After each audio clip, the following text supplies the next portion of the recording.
For sound to be processed, the auditory stimulus starts at the pinna and travels through the auditory canal to the eardrum. Your eardrum is a membrane about the size of a dime that vibrates. These vibrations travel to the middle ear, and your middle ear is the eustachian tube, which connects the middle ear to the nasopharynx. It helps equalize the pressure of your ear to the outside air pressure.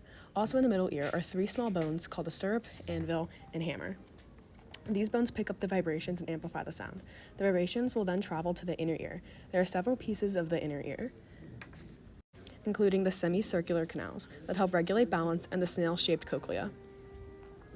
The cochlea is filled with fluid that creates waves from the vibration. Within your cochlea, there's a basilar membrane which has hair cells.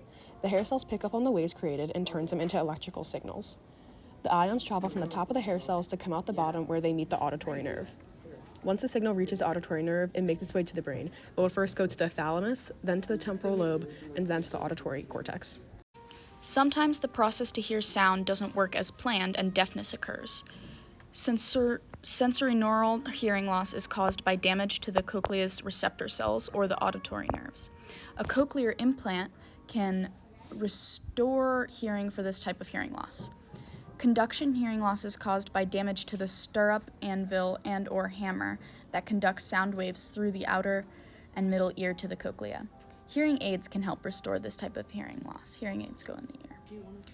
Several theories about how we hear pitch have been developed. The place theory explains it as we hear different pitches because the sound waves trigger activity at different places along the basilar membrane. This helps best explain how we hear high pitches.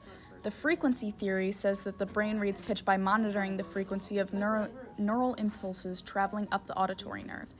It presumes that the whole basilar membrane vibrates and triggers neural impulses to the brain at the same rate of the sound wave.